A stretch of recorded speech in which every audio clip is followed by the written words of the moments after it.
You don't understand. My name is Lily. Imagine a film so strange that audiences literally walked out of theaters in confusion. Picture a movie where a young woman flees a gender war only to stumble into a surreal landscape populated by talking animals and an ancient woman who may or may not be her mother. This was Black Moon, and it remains one of cinema's most bewildering experiences. When Louis Mallet's Black Moon premiered in 1975, it arrived during the height of auteur cinema, when directors were reshaping film with personal visions. Malle, the French New Wave veteran behind Jules and Jim, seemed positioned for another art house success. Instead, he created something that defied every expectation. With legendary cinematographer Sven Nykvist and a modest budget, Black Moon had all the ingredients for artistic triumph. Yet it earned barely any revenue, confused critics who struggled to categorize it, and left audiences feeling like they'd witnessed someone else's fever dream. But Malle didn't accidentally create something incomprehensible. He deliberately crafted a film operating by dream logic, where narrative dissolves into pure emotional experience. This was his most personal work, functioning less like traditional cinema and more like a direct transmission from the unconscious mind. Nearly 50 years later, Black Moon feels less like an incomprehensible experiment and more like prophetic vision. Black Moon doesn't simply abandon conventional narrative structure. It operates on an entirely different storytelling frequency, one that bypasses rational thought and speaks directly to the unconscious. Louis Malle constructed this film like a fairy tale filtered through existential dread, where Lewis Carroll's Wonderland becomes a psychological battlefield. The film's central conceit appears deceptively simple. A young woman named Lily flees a literal war between men and women, only to discover a mysterious house inhabited by an ancient bedridden woman, her two strange adult children, and various animals who speak in human voices. But this surface-level Alice in Wonderland framework masks something far more complex, a deeply personal exploration of gender identity, family trauma, and the collapse of social order. Malle's genius lies in his complete commitment to dream logic. Events don't follow because, and therefore causality. They unfold with the inevitable randomness of nightmares. When a unicorn appears, bleeding from a wound, it feels both shocking and somehow expected. When naked children dance around a fire, the image carries mythic weight without requiring explanation. This isn't surrealism for its own sake. It's the grammar of the subconscious made visible. The film's treatment of the gender war allegory reveals Mallet's sophisticated understanding of symbolic storytelling. Rather than creating a literal battle of the sexes, he presents conflict as a fundamental breakdown of human communication itself. The men and women who hunt each other in the opening sequences aren't characters. They're archetypal forces, representing the complete failure of masculine and feminine principles to coexist. Sven Nykvist's cinematography transforms the French countryside into an otherworldly landscape where every shadow and beam of light carries emotional weight. The film's visual language speaks in symbols rather than plot points, creating a work that functions more like a poem than a traditional narrative. In abandoning conventional storytelling, Malle created something uniquely cinematic, a film that could only exist in the medium of moving images. Black Moon emerged from one of the most creatively fertile periods in Louis Malle's career, yet it represented a complete departure from everything that had made him successful. By 1975, Malle had established himself as a master of intimate character studies with films like The Lovers and Murmur of the Heart, works that balanced artistic ambition with commercial appeal. But Black Moon was different. This was Malle's deliberate attempt to create something completely uncommercial, a film born from personal obsession rather than market considerations. The project originated from Malle's own childhood nightmares and his fascination with fairy tale logic.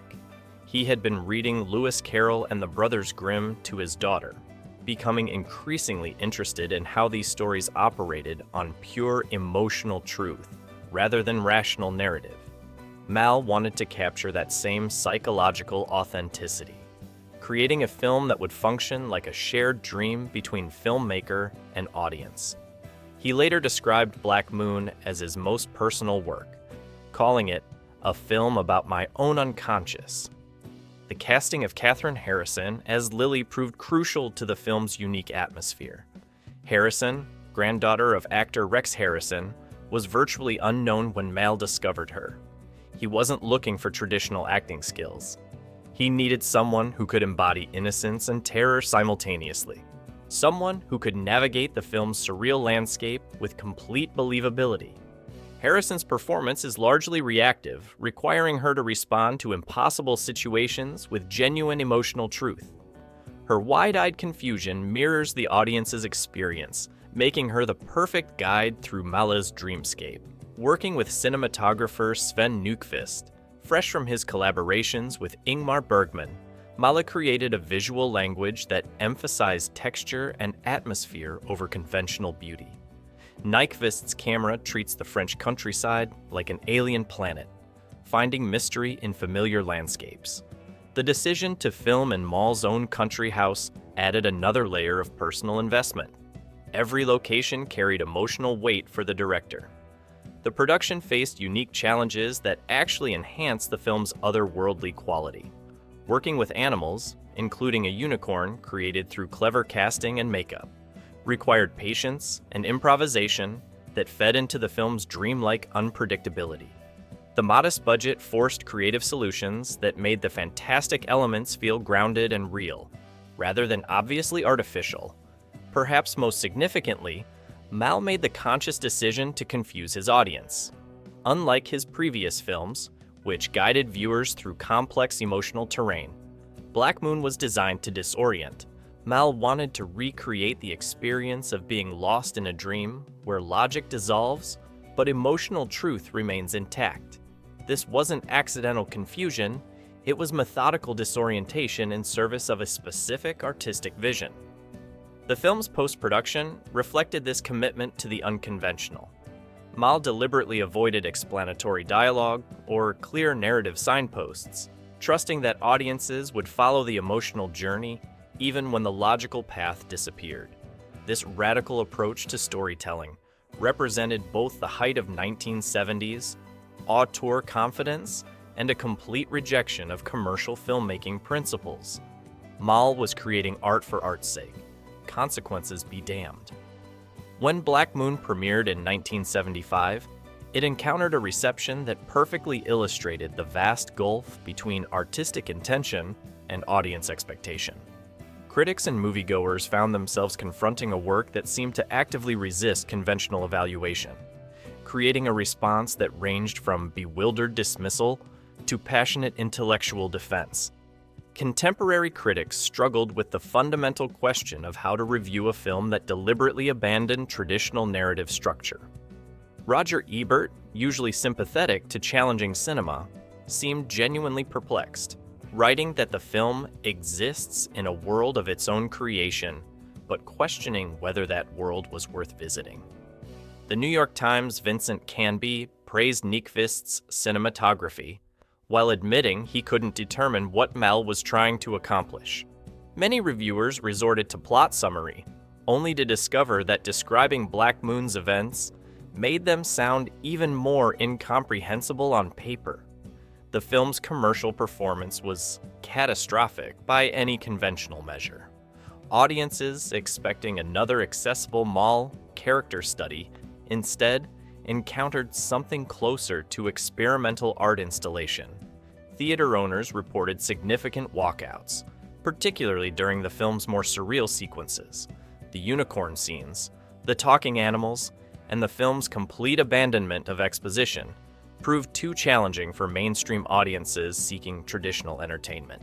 However, Black Moon found unexpected champions in academic circles, particularly among feminist film theorists, who recognized the sophistication of Mal's gender allegory. Scholars like Laura Mulvey and Annette Kuhn praise the film's deconstruction of masculine and feminine archetypes, arguing that its apparent confusion was actually a deliberate critique of patriarchal narrative structures.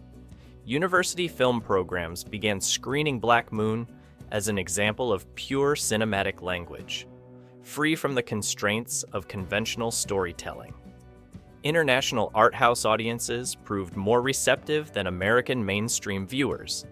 European critics, already familiar with surrealist cinema traditions, better understood Mal's attempt to create what he called a film poem. The film found particular appreciation in France, where critics compared it favorably to the work of Jean Cocteau and Louis Buñuel, positioning it within the broader tradition of French surrealist cinema. The film's festival circuit reception revealed the deep divisions it created within cinephile communities.